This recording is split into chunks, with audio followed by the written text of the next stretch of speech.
मान लीजिए दो इन्वेस्टर हैं, ए और बी। ए ने सिल्वर में इन्वेस्ट किया और बी ने गोल्ड में इन्वेस्ट किया। दोनों का अमाउंट बिल्कुल सेम था, दोनों ने सेम अमाउंट की एसआईपी शुरू की थी। अब रिजल्ट क्या हुआ? जिसने गोल्ड में इन्वेस्टमेंट किया था उसके पोर्टफोलियो की ग्रोथ स्टेबल रही, बहुत ज़्यादा ऊपर नीचे नहीं रहा, लेकिन ग्रोथ लगातार आई। और जिसने सिल्वर में इन्वेस्टमेंट किया था उसके पोर्टफोलियो में बहुत ज़्यादा उतार चढ़ाव, अप्स एंड डाउन्स आए, लेकिन जब ग्रोथ आई तो वो भी एक्सप्लोसिव आई, तो स्टेबिलिटी नहीं रही पोर्टफोलियो में। और यहीं से कंफ्यूजन शुरू होता है। हम सब लोग इसी दुविधा में रहते हैं कि हमें गोल्ड में इन्वेस्टमेंट करना चाहिए या सिल्वर में करना चाहिए, और अगर दोनों में करना है तो कितना कितना करना चाहिए, कब करना चाहिए और कब एग्जिट करना चाहिए। इस वीडियो में हम इन्हीं सभी सवालों को डिस्कस करेंगे, और ये वीडियो ऐसी रहेगी कि आज ही नहीं, फ्यूचर में आपको जब भी ऐसा कंफ्यूजन आए, आपके सामने ऐसी सिचुएशन आए, तो आप खुद अपना डिसीजन ले सके। आज के इस वीडियो में हम इन डेप्थ डिस्कस करेंगे कि गोल्ड और सिल्वर का रोल आपके पोर्टफोलियो में क्या है। This is C Ankita Khandelwal, और मैं इसी तरीके की फाइनेंशियल एजुकेशन वीडियोस अपने चैनल पर लाती रहती हूँ। सबसे बेसिक सवाल से शुरू करते हैं, क्या गोल्ड और सिल्वर इन्वेस्टमेंट में होना चाहिए, और अगर हाँ तो क्यों? सबसे पहले बैंक एफडी की बात कर लेते हैं। एफडी आफ्टर टैक्स इन्फ्लेशन को बीट नहीं कर पाती, इसलिए एफडी वेल्थ ग्रोथ के लिए नहीं है। वेल्थ प्रिजर्वेशन के लिए ठीक है, लेकिन वेल्थ ग्रोथ, वेल्थ क्रिएट नहीं कर सकती। अब इक्विटी की बात कर लेते हैं। इक्विटी मार्केट्स बहुत हद तक कंट्री स्पेसिफिक रिस्क पर डिपेंड रहते हैं, यानी कि कंट्री की जीडीपी, कंट्री की इकोनॉमी अच्छी चल रही है, जीडीपी ग्रोथ अच्छी है, तो उस कंट्री का इक्विटी मार्केट भी अच्छा चलेगा। और साथ ही साथ दुनिया की इकोनॉमी अच्छी चल रही हो, लेकिन हमारे देश में अगर पॉलिटिकल या इकोनॉमिक प्रॉब्लम आ जाए तो इक्विटी अंडर परफॉर्म कर सकती है। और ग्लोबल लेवल पर भी अगर रिसेशन या कोविड जैसे इवेंट आ जाए जिससे पूरी दुनिया के मार्केट हिल जाते हैं, तो भी इक्विटी अंडर परफॉर्म करती है। तो इक्विटी में डबल रिस्क है, एक तो कंट्री स्पेसिफिक रिस्क और एक ग्लोबल रिस्क। तीसरा रिस्क आ जाता है करेंसी डीवैल्यूएशन का। जब कोई देश ज्यादा पैसा प्रिंट करता है तो उसकी करेंसी कमजोर होती है। स्टॉक मार्केट आपको करेंसी डीवैल्यूएशन से पूरी तरह प्रोटेक्ट नहीं करता, लेकिन गोल्ड और सिल्वर करते हैं, क्योंकि इनके प्राइसेस ग्लोबली डिसाइडेड होते हैं। चाहे इंडिया हो, यूएस हो या कोई भी देश, अगर करेंसी कमजोर होती है तो गोल्ड और सिल्वर आपकी क्रय शक्ति को बचाते हैं।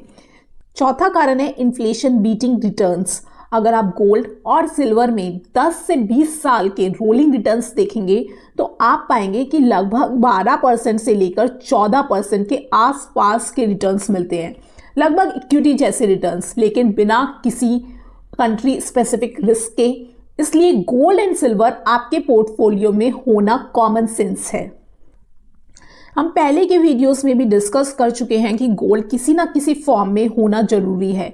आज के टाइम पे ETF सबसे बेहतर तरीका है। फिजिकल गोल्ड भी ले सकते हो, लेकिन ETF ज़्यादा एफिशिएंट है। अब सवाल यह है कि सिर्फ गोल्ड लिया जाए या गोल्ड और सिल्वर दोनों लिए जाएं। पहले समझते हैं दोनों का रोल, गोल्ड का रोल और सिल्वर का रोल। देखो, सिल्वर जो है ना, वो मॉडर्न सिविलाइजेशन से जुड़ी हुई है। ईवीज, सोलर पैनल्स, इलेक्ट्रॉनिक्स, सब में सिल्वर का यूज होता है। जैसे जैसे इंडस्ट्रियल डिमांड बढ़ती है, सिल्वर की डिमांड भी बढ़ती है, इसलिए सिल्वर ज़्यादा वोलेटाइल है। जैसे और भी प्रीशियस मेटल वोलेटाइल है, जैसे oil, copper, aluminium, same silver है। और सिल्वर आपको पता है खुद भी, ये ऐसे नहीं है कि आप इसको माइनिंग करके निकाल सकते हो, ये एक तरीके का बाय प्रोडक्ट है। जब भी किसी और मेटल की खुदाई होती है, माइनिंग होती है, उसी के साथ silver as a byproduct निकल के आता है। तो डिमांड एंड सप्लाई बदलते ही सिल्वर के प्राइसेस ऊपर नीचे होते हैं, जबकि गोल्ड में ऐसा नहीं है। गोल्ड के इंडस्ट्रियल यूज कम है, इसलिए ये ज़्यादा स्टेबल रहता है। लेकिन दुनिया भर के जो सेंट्रल बैंक्स हैं वो गोल्ड को करेंसी हेज के तौर पर रखते हैं। आज समाज में भी गोल्ड एक strong store of value consider किया जाता है। 1947 के पार्टीशन का एग्जाम्पल ले लीजिए। जमीन, करेंसी, सिल्वर, कुछ भी कैरी करना आसान नहीं था उस टाइम पर, लेकिन गोल्ड छोटी सी पोटली में भी एक नई जिंदगी शुरू करवा सकता है। इसलिए gold is consider as irreplaceable store of value. तो एलोकेशन के लिए मैं आपको एक फॉर्मूला दे देती हूँ जिसको आप सभी यूज कर सकते हैं। तो तो मान लीजिए आपका पोर्टफोलियो 100 रुपीज़ का है, इसमें इंश्योरेंस और इमरजेंसी फंड इसके बाहर है। तो रूल ये कहता है कि आपका इक्विटी एलोकेशन का फॉर्मूला होना चाहिए 100 माइनस योर एज। मान लीजिए कि आपकी उम्र है 35 साल, तो आपका फॉर्मूला हो जाएगा 100 माइनस 35 दैट इज 65। तो 65% तो आपका इक्विटी एलोकेशन होना चाहिए, और बाकी का जो 35% है इसको अब हम डिस्कस करेंगे। जो बाकी जो 35% है उसका कम से कम 50% यानी कि लगभग 18% आपका होना चाहिए प्रीशियस मेटल्स में, यानी कि गोल्ड और सिल्वर में, जिसमें हम बाइफिकेशन ऐसे करेंगे कि 2/3 आप रखिए गोल्ड में। गोल्ड हाई स्टेबिलिटी देता है आपके पोर्टफोलियो को, तो 2/3 हिस्सा आप रखेंगे गोल्ड में और 1/3 हिस्सा सिल्वर में।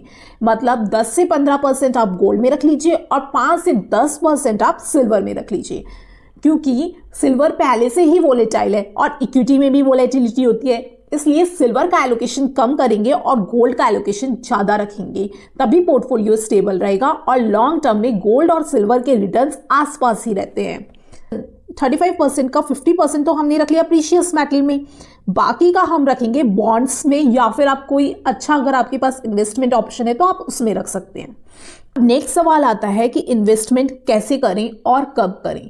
तो सबसे ज़रूरी बात, कभी भी प्राइस प्रेडिक्शन मत करना, गोल्ड हो या सिल्वर हो, खासकर सिल्वर हो तो बिल्कुल मत करना। फोरकास्टिंग, स्पेकुलेशन, बैटिंग ये सब छोड़ दो। SIP फॉर्मेट को अपनाओ, ETF के जरिए हर महीने फिक्स अमाउंट डालते रहो। Silver ETF, gold ETF simple है, सेफ है और आप इसको लॉन्ग टर्म में कंपाउंडिंग का बेनिफिट प्लस प्राइस इंक्रीज का बेनिफिट यहाँ पर ले सकते हो।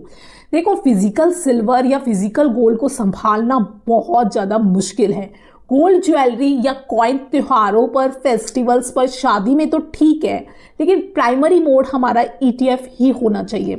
पहले सॉवरेन गोल्ड बॉन्ड्स चलते थे, वो पॉपुलर थे, वो फ़ायदेमंद भी थे, लेकिन अब जब वो बंद हो गए हैं तो हमारे पास ETF ही एक ऑप्शन रह गया है गोल्ड परचेज करने का। डिजिटल गोल्ड भी है, लेकिन वो कई बार रजिस्टर्ड नहीं है, ऑथोराइज्ड नहीं है, तो आप ETF के माध्यम से ले सकते हैं।